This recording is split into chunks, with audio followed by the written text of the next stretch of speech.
তাহলে 5,000 উপরে উঠেছে 10,000, তাহলে এখনো আরো কিছু হওয়ার চান্স আছে, এখনো কিছু আসার চান্স আছে।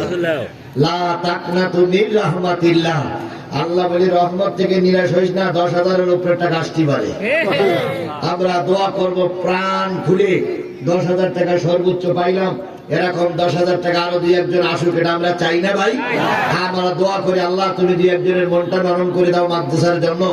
যে মাহফিলের খরচ করে এরা যা তুলেছে, মাহফিলের খরচ করে যেটা থাকবে উদ্বৃত্ত তারা মাদ্রাসার পিছনে খরচ করবে, এই প্রতিষ্ঠানের পিছনে খরচ করবে।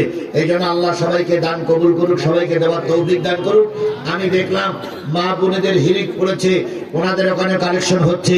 আল্লাহ পাক মা বোন এবং পুরুষদের এই প্যাকেট থেকে, এই যে প্যাকেটগুলো দিলাম, এখান থেকে 50,000 মা বোন থেকে যদি 50,000 টাকা আসে, তাহলে নিশ্চয়ই প্রতিষ্ঠানের উপকার হবে। আল্লাহ কবুল করুক। কোন সূরা বললাম? 9 নম্বর আয়াত। এই 75 নম্বর আয়াত যখন নাজিল হলো, আল্লাহ নবী তখন মক্কা থেকে কিছু সংখ্যক মানুষকে নিয়ে হিজরত করে মদিনায় চলে গেছেন। মদিনায় চলে যেয়ে আবু আইয়ুব আনসারীর বাড়িতে বসে একটা ইসলামী রাষ্ট্রের রূপরেখা তৈরি করলেন। তিনি বললেন এখান থেকে একটা ছোট্ট ইসলামী রাষ্ট্রের ঘোষণা আসবে, যদিও ওই দেশে মদিনায় তখন ইহুদিদের দিয়ে ভরা, খ্রিস্টান দিয়ে ভরা। আল্লাহ নবী আবু আইয়ুব আনসারীর বাড়ি বসে সাহাবী আজমাইনদের নিয়ে, মুহাজির আর আনসারদেরকে নিয়ে, কিছু ইহুদিদের সঙ্গে নিয়ে এবার একটা ইসলামী রাষ্ট্রের ঘোষণা দিলেন। ইসলামের রাষ্ট্রের ঘোষণা যখন মদিনায় পৌঁছে গেল, মদিনায় যখন ইসলামী রাষ্ট্র হলো, সংবাদটা যখন মক্কায় চলে আসলো, মক্কার নেতারা তখন তেলে বেগুনি জ্বলতেছে আর বলতেছে, ধর ধর হুজুর ধর, ধৈর্য ধৈর্য নাস্তা কর, দেখ তো কয়টা মৌলবী মক্কায় আছে, সব কোটাটা ধরি ফেল। এরকম স্লোগান আমার দেশে ছিল কি ছিল না? জামা ধর, শিবির ধর, ধৈর্য ধৈর্য, একটা দুটো শিবির ধর, ধৈর্য ধৈর্য, সবাই কর, একটা দুটো জামা ধর, ধৈর্য ধৈর্য।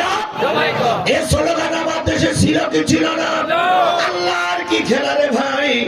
যারাই আমাদের দিয়ে জবাই করতে চেয়েছিলেন, তারাই এখন গোটা বাংলাদেশে নিষিদ্ধ হয়ে গেছে। যে আওয়ামী লীগের নেতা কর্মীরা, যে যুবলীগের নেতা কর্মীরা, যে ছাত্রলীগের নেতা কর্মীরা শিবিরদের ধরে ধরে ওপেনলি জবাই করতে চেয়েছিল, সেই শিবির এখন হাইকোর্টের রায়ে গোটা দেশে নিষিদ্ধ। এখন ছাত্রলীগ নিষিদ্ধ, সেই ছাত্রলীগ এখন বাংলাদেশে নিষিদ্ধ। কথা বলে ঠিক না বেটি?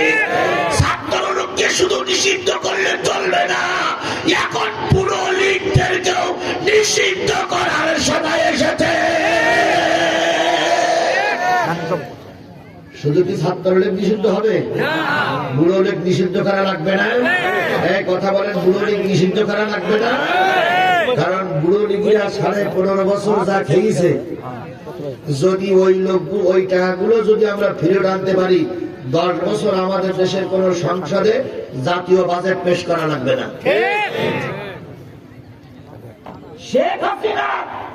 শেখ হাসিনার আপন বোন নাম কি? শেখ রেহানা খাইছে 28,000 লক্ষ কোটি টাকা। 28,000 লক্ষ কোটি টাকা। কত বড় পেট!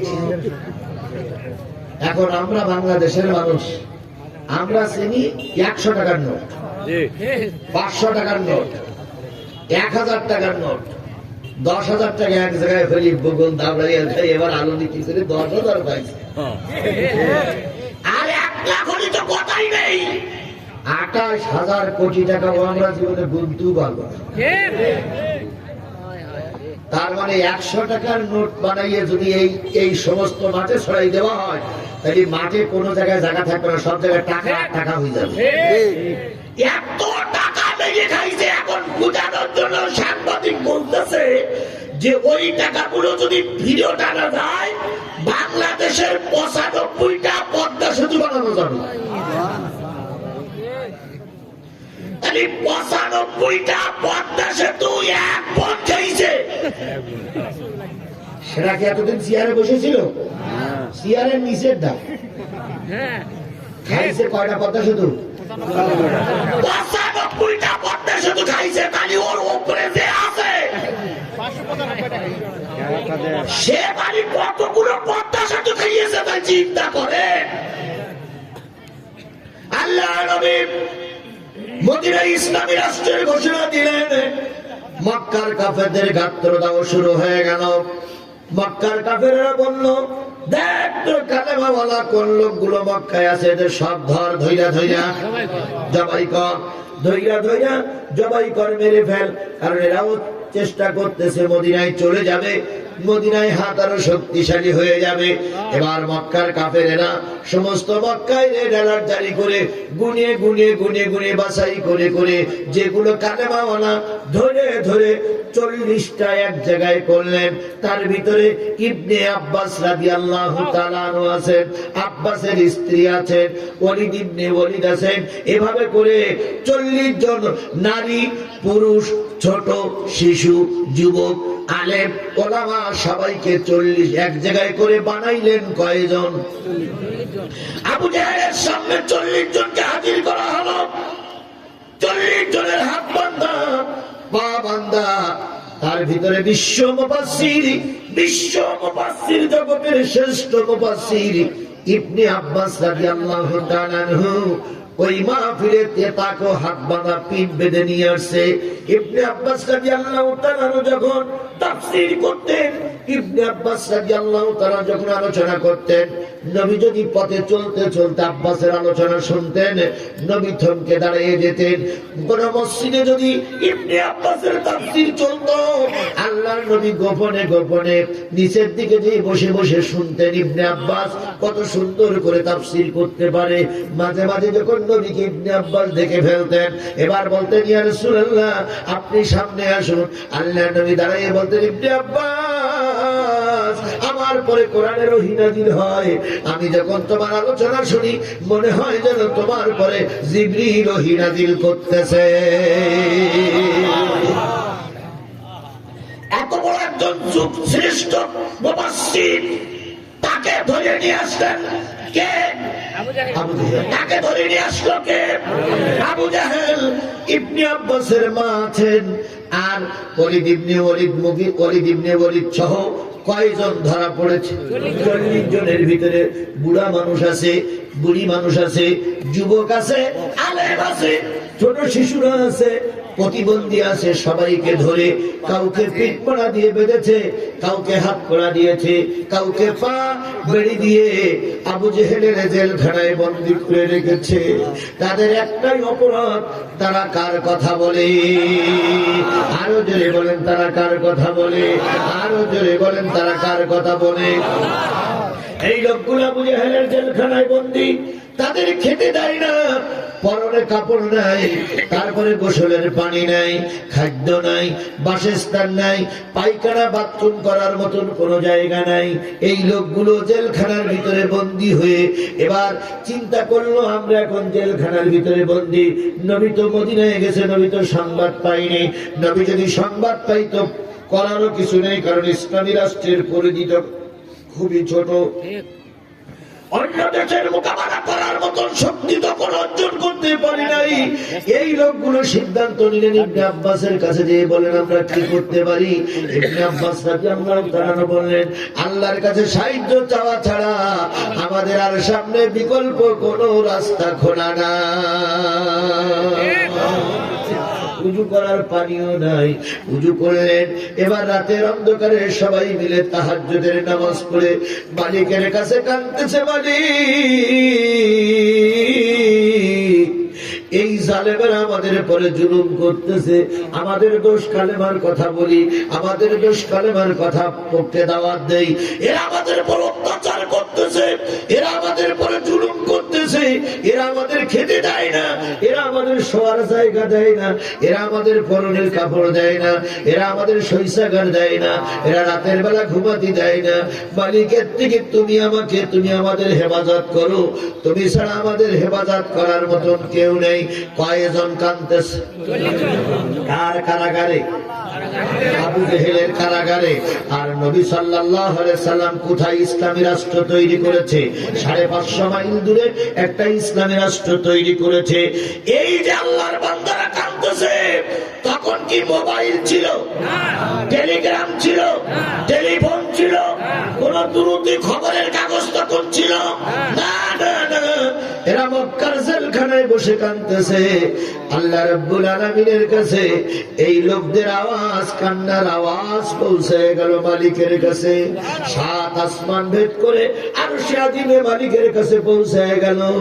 মালিক এখন চুপ করে থাকতে পারে না। মালিক এবার জিবরাইলকে দিয়ে নবীজির কাছে আয়াত প্রেরণ করে বললেন, ওয়া লাকুম লা তুকাতিলুনা ফি সাবিলিল্লাহ।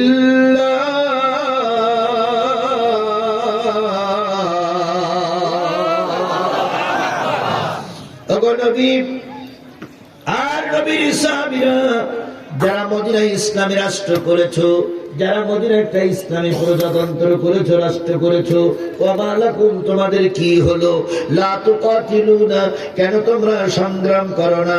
আল মুস্তাদাফিনা, সেই সমস্ত অসহায় অসহায় রেজাল পুরুষের জন্য, নারীদের জন্য, শিশুদের জন্য, বিরুদ্ধেদের জন্য কেন তোমরা আন্দোলন করো না? আবু জেহেলের কারাগারে তারা কাঁদতেছে, তাদের খাবার নাই, তাদের পরনে কাপড় নাই।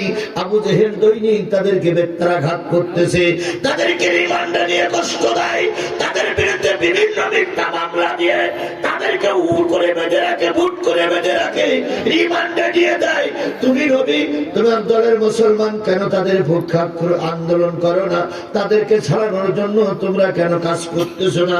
এখানে তোমরা কেন বসে আছো? ওই লোকগুলো ওই জেলখানায় বসে আমার কাছে কাঁদতেছে, কি বলে? রব্বানা আখরিজনা মিন হাযিহিল ক্বরিয়াতিজ যালিমি আহলুহা। হে আমাদের রব,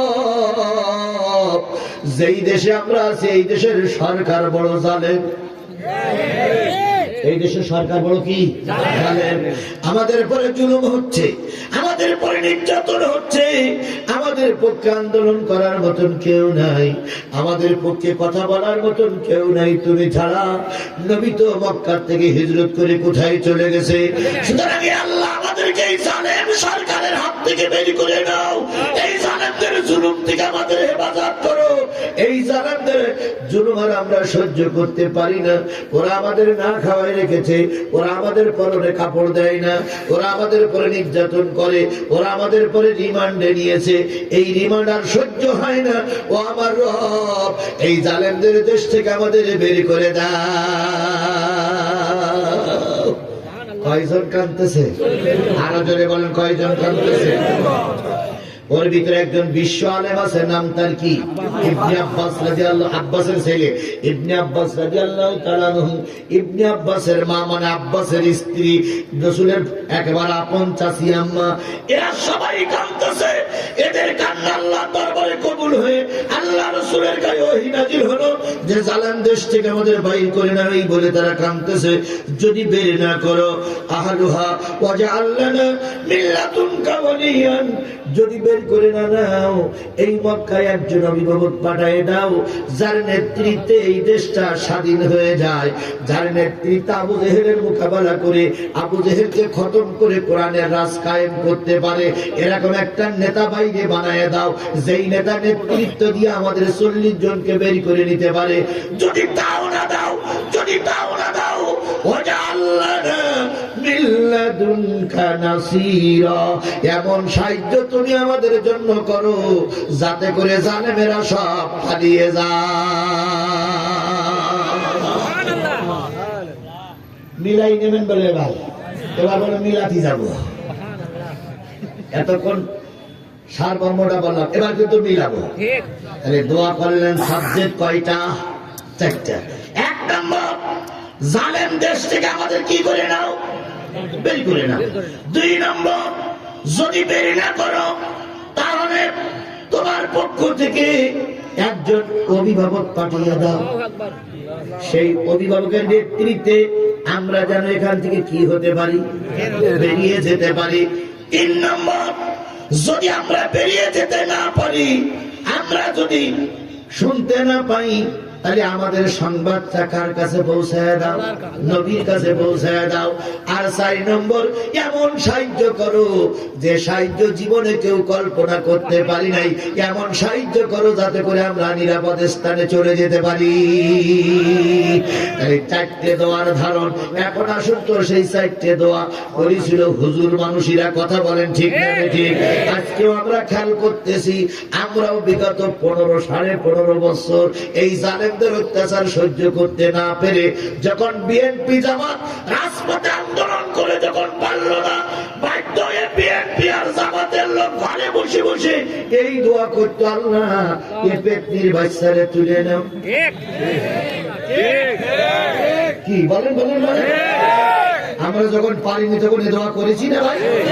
অনেক মসজিদি দোয়ায় ইউনুস খতম করা হতো, গোপনে গোপনে খতম করে হুজুর দোয়া করতে, আল্লাহ এই ফেরাউনি বাচ্চা তুমি তুলে না, আল্লাহ আমরা আর পারি না। যদি তুলে না নাও তাহলে তোমার পক্ষ থেকে সাহায্য করো যাতে করে আমরা বেঁচে যাই। বিএনপি জামাত অন্যান্য রাজনৈতিক দলের নেতৃবৃন্দ যখনই দেখলো আর সাহায্য করার আমাদের আর রাস্তা নাই, তখন আল্লাহ পাক সাহায্য করলেন, অভিভাবক দিয়ে অভিভাবক বানালেন। তুমি আর আমি যখন পারলাম না, আল্লাহ তখন প্রাইমারি স্কুলের ছাত্রদের পাঠিয়ে দিল। তোরা নাম বুড়ো গাদি আর হবে না। কি কথা বলেন না বলেন? তোরা নাম বুড়ো গাদি আর হবে না। বুড়ো দুটো একটা মল্লিক ঘরের ভিতরে দরজা দেয়। এবার নামলো ছাত্ররা, কথা বলে ঠিক না ঠিক? ছাত্ররা নামলো প্রাইমারি ছাত্র, হিমজোখানা ছাত্র, ফুরকানিয়া ছাত্র, তারপরে কওমি মাদ্রাসা ছাত্র, এরপরে স্কুল কলেজের ছাত্র, যাদের কোনো রাজনৈতিক পরিচয় ছিল না, তারা সব রাস্তায় নেমে যখন তাকবীর ধ্বনি দিতে শুরু করলো, সেই ফেরাউনির ছোট বোন, ফেরাউনির আপন ছোট বোন শেখ হাসিনা বলল, সালা গুলি, গুলি চালানো। ছাত্ররা টার্গেট দিয়েছে 10 নম্বর পর্যন্ত।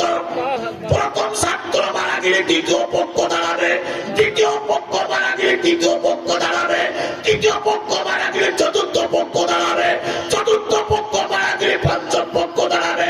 যখন সপ্তম পক্ষ মারা যাবে তখন ওই উপরে 3 পক্ষ আবার এক জায়গায় হয়ে আবার 10টা পক্ষ তৈরি করবে। এভাবে যত পক্ষ মারা যাবে বিপক্ষ পক্ষ রাস্তায় চলে আসবে। এইভাবে টার্গেট নিয়ে যখন তারা রাস্তায় নামলো, গুলি যখন হয়, একটা গুলি হলে লাশ পিছনে ফেলাই দিয়ে আর একজন আসে, সেটা গুলি হলে পিছনে ফেলাই দিয়ে আর একজন আসে। এভাবে করে যখন গুলি করতে শুরু করলো, লাশ পড়তে শুরু করলো, বন্দুকের গুলি তখন ফুরাইতে শুরু করলো। এক পর্যায়ে বলে বসলো, এদের আর দমন করা যাবে না।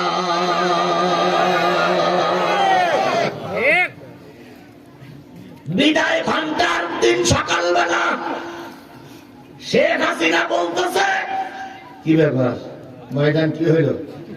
ম্যাডাম গুলি করি মরে দুটো সে জাব আছে কোন জায়গাতে আসে আল্লাহ ভালো। তো বলতেছে কিরকম মরে আর কিরকম দেখিস? ম্যাডাম একটা মরলি 4টে দাঁড়ায়। আসে কোথা থেকে তা জানি না, একটা মরার সঙ্গে সঙ্গে 4টে দাঁড়ায়। একজনের কাছে পতাকা থাকে, ও মরার সাথে সাথে পতাকা আর একজন নেয়, নিয়ে সে দাঁড়িয়ে যায়। মনে হয় জানে একটা মরিনি সব করে চিন্তাস। একটা মল্লিক কয়টা দাঁড়ায়। শেষ পর্যন্ত দুপুর বেলা হয়ে গেল, আমাদের সাবেক প্রধানমন্ত্রী পুলিশের ডিআইজির কাছে ফোন দিচ্ছে, খবর কি? কয় ম্যাডাম লাইন খারাপ। এদিক যিনি রান্না করতেছে তার কাছে ফোন দিয়েছে, বিরিয়ানির খবর কি? কয় বিরিয়ানি প্রায় রান্নার শেষ হওয়ার পথে।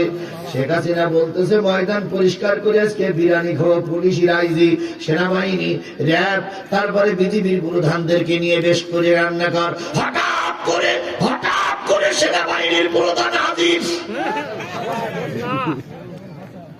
কি খবর? ম্যাডাম লাইন খুব খারাপ। কয় কেন? কয় ঢাকার ভিতরে ঢুকতেছে পিঁপড়ের মতো, কোথার থেকে আসতেছে তাদের পিঁপড়ের মতো ঢুকতেছে। দাড়ি পাকা চুল পাকা লোক একটাও দেখতে, সব যুবক। শেষ পর্যন্ত ম্যাডাম বললেন, আমার বিরিয়ানি সেনাবাহিনীর প্রধান বলল, বিরিয়ানি খাওয়ার আশা যদি আপনি করেন, আপনাকে আলু ভর্তা করে ফেলবে। শেষ পর্যন্ত টোপলা টুপলি নিয়ে বেঁধে পালাই চলে গেল। ও আমার জাতিরা, ও আমার ভাইয়েরা, ঐক্যের কোনো বিকল্প খোলা নাই। যখন জাতি ঐক্য হয়ে যায়, যত বড় স্বৈরাচার হোক, ময়দানে টিকতে পারে না। জাতির একটা বড় আশা ছিল, সব ইসলামী দলগুলো আমরা আজকের এই বিশাল কাফেলার থেকে দোয়া করব। সরবরের পিসেব একটু আলতু ফালতু কথা বলতেন, বাংলাদেশ জামাত ইসলামী ইসলামী দল নয়, তারপরে তাদের ভিতরে এই আছে সেই আছে বলে গালিগালাজ দিতেন। আজকে সেই সরবরের পিসেব আশ্চর্য হয়ে গেছে। ডাক্তার শফিকুর রহমানের নেতৃত্বে যখন সরবরের দরবারে জামাত নেতৃবৃন্দ হাজির, তখন ওই চরমনার বিষয়ে মাঝে মাঝে চোখ বন্ধ করে আর আলগা করে, বন্ধ করে আর আলগা করে, আমি কি ভুল দেখতেছি না সঠিক দেখতেছি? জনগণ বলতেছে না, এ তো সেই শফিকুর রহমান। বাধ্য হয়ে জায়গা দিল। এরপরে দুইজন সংবাদ সম্মেলন করে বলতেছে, দুইজনের বক্তব্য, ইসলাম কায়েমের জন্য ঐক্যের কোনো বিকল্প নাই। বোঝা গেল 100% জায়গায় না আসলেও 98% জায়গায় এসে গেছে, আর 2% জায়গায় আসলেই এদেশে কোরআন প্রতিষ্ঠিত হয়ে যাবে।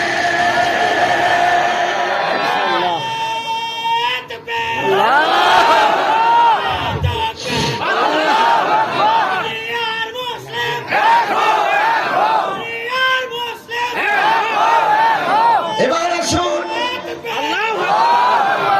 বিশ্ব মুফাসসির কোরআনের অন্যতম নেতা ইবনে আব্বাস রাদিয়াল্লাহু তাআলা দোয়া আল্লাহ কবুল করলেন। কবুল করা কিভাবে কবুল করেন? ইবনে আব্বাস দোয়া করলেন, আল্লাহ আমাদেরকে বের করে নাও, নতুবা সাহায্য করো। আল্লাহ রাব্বুল আলামিনের রাসূলকে আল্লাহ পাক যখন খবর দিলেন, রাসূল সাল্লাল্লাহু আলাইহি সাল্লামের কাছে জিবরিল বললেন, ওগো হাবিব, দোয়া কবুল হয়ে গেছে, সব কয়েকজনের দোয়া কবুল হয়ে গেছে। এই দেশ একদিন কোরআনের দেশ হবে, মক্কা একদিন কোরআনের দেশ হবে, আর যারা জেলখানে আছে তারা সব লাইন দিয়ে বেরিয়ে আসবে। আজ আমাদের বাংলাদেশে তাই দেখতেছি, কিন্তু দেখার আগে কষ্ট লাগে, দুঃখ লাগে। আজকে দেশ কোরআনের দেশ হওয়ার জন্য সামনে এগিয়ে যাচ্ছে। আজকের এই দেশটা দেখলে সবচেয়ে যিনি বেশি খুশি হতেন, তিনি ছিলেন আল্লামা সাঈদী রাহমাতুল্লাহ আলাইহি। কিন্তু আজকে দেশ ইসলামের দ্বার প্রান্তে পৌঁছে গেছে, কিন্তু আমাদের মাঝে আজকে সাঈদী নাই। সাঈদীর সর্বশেষ স্বপ্ন ছিল, ও আমার রব, আমাকে আর একটা বারের জন্য তুমি কোরআনের ময়দানে দিতে যাও, নিয়ে যাও, আমি অন্তত সূরা কাউসারের তাফসীরটা যেন করতে পারি।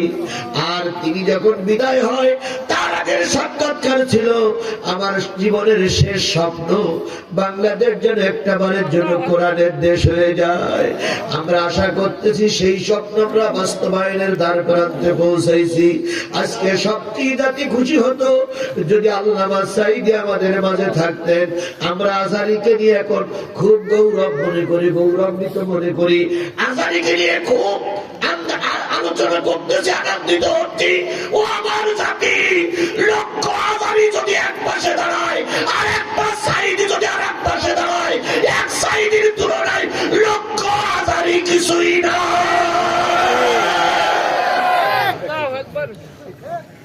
সাঈদী সাঈদী সাঈদীর কোন বিকল্প নেতা বাংলাদেশে তৈরি হয়নি, হবে বলে মনে হয় না। কথা বলে ঠিক না? আমার ভাই ইবনে আব্বাসের কান্না আর সাঈদীর কান্না মিলে গেছে। যখন আল্লামা সাঈদীর যখন জেলখানায় ভরে নেয়, আল্লামা সাঈদীর পরে যখন রিমান্ড হয়, কষ্ট হয়, উনিও জেলখানায় বসে দোয়া করতেন, আল্লাহ আমার দেশের আলেম ওলামাদের তুমি হেফাজত করো, আমার দেশের নির্যাতিত মানুষদের পরে তুমি রহমত করো, আমার দেশের মানুষের পরে তুমি রহমত করো, আমার দেশটা তুমি কোরআনের দেশ বানায়া দাও। আল্লামা সাঈদী যখন এই শেখ হাসিনার জেলখানায় ছিল। আল্লামা সাঈদী রিমান্ডে নেওয়ার জন্য গিয়েছিলেন একজন হিন্দু ভদ্রলোক। হিন্দু ভদ্রলোক 4 বার গিয়েছিলেন হুজুরের রুমে। প্রথম রুমে যেয়ে দেখে তিনি সেজদায় পড়ে আছে। দ্বিতীয়বার তিনি রুমে যেয়ে দেখে এখনো সেজদায় পড়ে পড়ে কার সঙ্গে কথা বলতেছে। 3 বার তিনি সেজদায় দেখে আল্লামা সাঈদী 2 হাত তুলে মালিকের কাছে মাথা উঁচু করে চোখের পানি ফেলাই দিয়ে দিয়ে মনে হয় এই আয়াতটাই পড়তেছিলেন, ওয়াজআলনা মিন লাদুনকা ওয়ালিয়্যা ওয়াজআলনা মিন লাদুনকা নাসীরা আখরিজনা, হে আমাদের প্রতিপালক, হাযিহিল করিয়াতিজ যালিমি আহলুহা, এই জালেম দেশ থেকে তুমি আমার দল, আমার সংগঠন, আমার নেতাদের বের করে দাও, আর তুমি আমাদের সাহায্য করো। হিন্দু ভদ্রলোক ওই জেলখানার জানালার কাছে যেয়ে আরবি তো বোঝে না, তিনি আরবিতে দোয়া করতেছিলেন। এক সময় ওই হিন্দু ভদ্রলোক যে আল্লামা সাঈদীর কানে কানে বলেছিলেন, হুজুর আপনি চোখ বন্ধ করে কি দোয়া করেছিলেন আমি তো জানি না। হুজুর বলেছিলেন, ভাই তুমি তো অমুসলিম, আমি তো মুসলমান। আমি আমার মালিকের কাছে কেঁদেছিলাম, মালিক আমার দেশটারে তুমি কোরআনের দেশ বানায়া দাও। তাহলে এই অবস্থা যদি হয়, আজকে এবার আপনাদের শিক্ষা আমাদের শিক্ষা হলো, আজও সেই অসহায় লোক আমাদের সমাজে আছে না নাই? জোরে বলেন আছে না নাই? আর একটু জোরে বলতে পারছে না নাই? নির্যাতনের কাতারভুক্ত ছোট ছোট শিশুরা ছিল কি ছিল না? এরপরে নির্যাতনের কাতারভুক্ত বুড়ো মানুষগুলো ছিল কি ছিল না? নির্যাতনের কাতারভুক্ত নারীরা ছিল কি ছিল না? তাহলে সেই 75 নম্বর আয়াতের পরে খেয়াল করেন তখনকার অবস্থা যা ছিল 1450 বছর আগে, গোটা বিশ্বের অবস্থা এখন তাই হয়ে গেছে। ফিলিস্তিনি সেদিন দেখলাম একটা ছোট্ট শিশু, খুব বেশি হলে 5-6 মাস বয়স হয়েছে মনে হয়, চাঁদের মতন ফুটফুটে একটা শিশু ইসরায়েলের গোলার আঘাতে ক্ষত বিক্ষত হয়ে গেছে। কিন্তু বাচ্চাটা এখনো বেঁচে আছে, হয়ে গেছে বাচ্চাটা এখনো বেঁচে আছে। ওই বাচ্চাটা এখনো নড়াচড়া করতেছে। ওর বাবা ওই রক্তমাখা শিশুটারে বুকে নিয়ে গলা চুবা দিচ্ছে, গালে চুবা দিচ্ছে, রক্তগুলো গালে চুবা দিয়ে বলতেছে, মালিক মালিক আর কত শিশুর রক্ত তুমি নেবে মালিক, দয়া করে আমার ফিলিস্তিনকে স্বাধীন করে দাও। তাহলে সেই শিশুরা সেদিন কেঁদেছিল, এখনো কান্নার শিশু আছে না নাই? এখান থেকে কয়েকদিন আগে দেখলাম একজন নারী ওই ইসরায়েলের আঘাতে ফিলিস্তিনির নারীটা ক্ষত বিক্ষত হয়ে গেছে, নিচের একটা অংশ চলে গেছে বোমের আঘাতে। ওই নারীটার 2 পাশে 2টো মেয়ে, একটা মেয়ের বয়স 7 কিংবা 8, আর একটা মেয়ের বয়স 9, বাবাও শহীদ হয়ে গেছে। মেয়ে 2টা 2 পাশে দাঁড়িয়ে বসে আছে, মা এখনো বেঁচে আছে। ওই মা বলতেছে, মারে বাবা নাই, আমি গেছিলাম তোদের জন্য বিদেশি তেরান নিয়ে তোদের খাওয়ানোর জন্য, সেই তেরান আনতে দিয়ে আমি বোমার আঘাতে বিদায় হয়ে যাচ্ছি, আমি তোদেরকে আল্লাহর কাছে সুপর্দ করে গেলাম। ওই 2টা মেয়ে একবার ডান পাশে বলে, আম্মু তুমি যাবার পরে একটু কালেমা শাহাদাতটা পড়তে পড়তে যাও। বাম পাশের মেয়েটা বলে, আম্মু তুমি যাবার সময় কালেমা তৈয়বটা পড়তে পড়তে যাও। ও আমার জাতি, কালেমা পড়তে পড়তে অল্পক্ষণের ভিতরে মেয়েটার মার মৃত্যু হয়ে গেল, তবু তারা ইসলাম থেকে দূরে সরে যায়নি। এরা তো হাজার হাজার মাইল দূরের ফিলিস্তিন। এবার আমার দেশে চলে আসুন, যে নির্যাতন ফিলিস্তিনি হচ্ছে এই ইসরায়েল দেশ থেকে বড় হয় না। বিগত 15.5 বছর আমাদের ঘাড়ের পরে চাপিয়ে বসেছিল, এর চাইতে বেশি নির্যাতন এরা আমাদের উপরে করেছে। আমাদের সাতক্ষীরা জেলার আশাশুনি থানা পুলিশ গেছে শিবিরের পোলাপান ধরতে। যে বাড়িতে পোলাপান, যে বাড়িতে অ্যাটাক করেছে ওই বাড়িতে পোলাপান ছিল না। একটা সাধারণ লোক উকি ভরে দেখতেছে বাড়িতে কারা গেল, দেখে পুলিশ। ও পুলিশের ভয়ে দৌড়াচ্ছে, দৌড়াইতে দৌড়াইতে দৌড়াইতে পুলিশ ওর শিবির মনে করে তাড়াচ্ছে। দৌড়াইতে দৌড়াইতে একবার বাঁশ বাগানের ভিতর দিয়ে ছেলেটা পালাই চলে যাচ্ছে। পুলিশ বাঁশ বাগানের ভিতর দিয়ে পড়ে যেয়ে পুলিশের একটা জায়গা কেটে গেছে পাত দিকে। যে কোনো কায়দায় ওই ছেলেটা ধরেছে, ধরে বলতেছ তোর বাড়ি কোথায়? বাড়ি অমুক জায়গায়। এবার ওর বাড়ি নিয়ে আসছে। আমার সাতক্ষীরার জীবনের আমি দেখা ঘটনা বলতেছি। শুধু সে দেশের জন্য কাঁদতেন কেন? আমাদের দেশে এরকম হচ্ছে। ও আমার হয়েছিল, ও আমার ভাইয়েরা ছেলেটারে নিয়ে আসলো প্রকাশ্য রাতের বেলায় লাইট জ্বালিয়ে মা বাবার সামনে বলতেছে তোর ছেলে শিবির। ও বলতেছে না আমার ছেলে একজন কৃষক, কয় না তোর ছেলে শিবির। এবার ছেলেটারে মুখ বাঁধলো। হাত বাঁধার পর এবার নিজের অস্ত্র নিয়ে একবার কোন ইঞ্জেকশন ছাড়া পাঁচ দিক থেকে কাটতে কাটতে উঠতেছে। বাবা কাঁদতেছে, বাবা কাঁদতেছে, কেন কেন আমার ছেলেরে কাটো? একজন পুলিশ বলতেছে তোর ছেলে দেখতে যে আমার পা কেটে গেছে, তাই তোর ছেলের আর রাখা হবে না। এইবার ছেলেটার ওখানে ধরলো, ধরার পরে পা কাটলো, এরপরে পায়ের রথ কেটে দিল। ছেলেটা ছটপট করতেছে কিন্তু কথা বলতে পারে না। মুখ কি করো? মুখ বাঁধা, হাত বাঁধা। মা কান্দে, বাবা কান্দে, কোনো কান্না সহ্য কেউ শোনে না। এরপরে হাতের রক কেটে দিল। রক কেটে দেওয়ার পরে ছেলেটা তখনও পর্যন্ত সেই আছে। এবার ওই পুলিশ সবার সামনে ওই অস্ত্রের মুখটা ভিতরে ঢুকাই দিল। একটা একটা করে চোখ তোলে আর শরীর মাথায় নিয়ে বলে পুলিশের বিরুদ্ধে অ্যাকশন দেখ না, অবস্থাটা কি? ও আমার জাতি, এভাবে করতে করতে নির্যাতন করতে করতে ছেলেটা মারাই গেল। পুলিশ থানায় সংবাদ দিল। আরো 20-25 জন পুলিশ এসে ওই রাতেই গর্ত করে ওই রাতেই তাকে কবর দিয়ে চলে গেল। যাবার সময় বলে গেল পুলিশের বিরুদ্ধে অ্যাকশন নেওয়ার ফলটা দেখ কি হতে পারে। পরের দিন বাপ মা থানায় গেছে, মামলা নেয়নি। কোর্টে গেছে, মামলা নেয়নি। কারণ মামলা নেবে না, সব তো জালেমের দখলে ছিল। এভাবে করে অত্যাচার নির্যাতন আমাদের দেশে কম হয়নি। ওই সমস্ত মায়েদের দোয়া, ওই সমস্ত বাবাদের দোয়া আজকে হারে হারে কাজে লেগেছে। এই জন্য সরকার বাহাদুরির লোকজন নিয়ে পালাইছে, প্রশাসনের জালেম পুলিশ গুলো পালিয়ে গেছে। কথা বলেন, কথা বলেন, কথা বলেন, কথা বলেন। বিশ্বের ইতিহাসে অনেক জালেমরা পালাইছে, কিন্তু জালেমদের সঙ্গে সঙ্গে মন্ত্রী এমপিরা পালায়, এরকম কোন সরকার পৃথিবীতে কোথাও নাই। কেবল শুধুমাত্র আমাদের দেশের সরকারও পালাইছে, এমপি মন্ত্রীরাও পালাইছে। ওদের দলীয় চেয়ারম্যান গুলো কি পালাইছে, ওদের দলের মেম্বার গুলো এবং ওদের দলের দালালি করে যারা ইমামতি করত, আল্লাহ সেই ইমাম গুলো পর্যন্ত পালাই চলে গেছে। বাইতুল মোকাররমের খতিব ছিল মুফতি রুহুল আমিন। তিনি বলতেন আপনি কওমি জননী। যখন দেশ স্বাধীন হলো, শেখ হাসিনা পালাই গেল, উনিও পালাই গেল। সুতরাং বিশ্বের ইতিহাসে বুঝতে হবে অত্যাচার কখনো আল্লাহ সহ্য করেনি, করবে না, তারা সম্মান। এবার আসুন নবীজির কাছে যখন সংবাদ পৌঁছে গেল, আল্লাহ নবী তখন প্রস্তুতি নিলেন কিভাবে ওদেরকে বের করে আনা যায়। ইত্যবসর একটা বছর চলে গেল।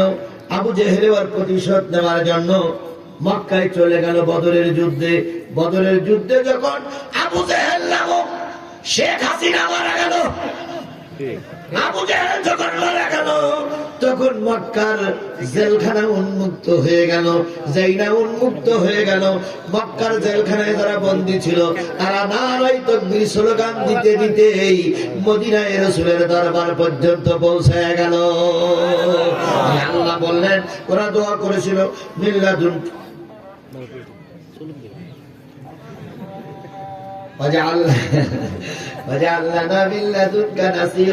আল্লাহ যে বললেন সাহায্য, তারা বলেছিলেন সাহায্য করো, আল্লাহ সাহায্য করলেন, অভিভাবক বানিয়ে দিলেন। আজকে আমার আলোচনার শেষ প্রান্তে দাঁড়িয়ে আমাদের চেষ্টা সাধনা শেষ, এখন আল্লাহর সাহায্য আসা শুরু হয়েছে। কথা বলে ঠিক না ঠিক? আনন্দিত হওয়ার মতন কোন সুযোগ নাই। জয়পুরহাটের মুসলমানদের কাছে আমার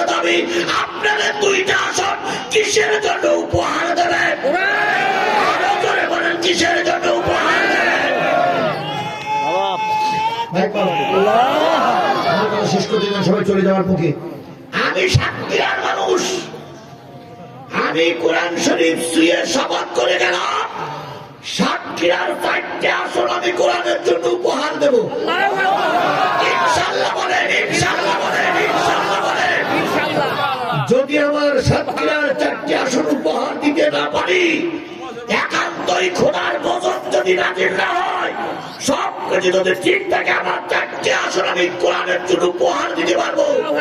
আপনি কি টার্গেট দিতে পারবেন না যে জয়পুরহাটের 2টা আসন আপনাকে কোরআনের জন্য উপহার দিতে হবে?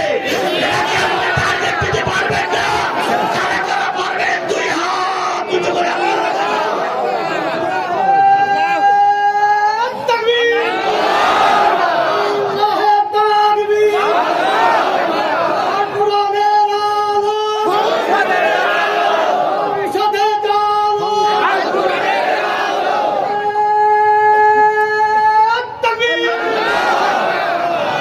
সাতক্ষীরা জেলার মানুষ আছে আর জয়পুরহাট জেলার মানুষ আছে।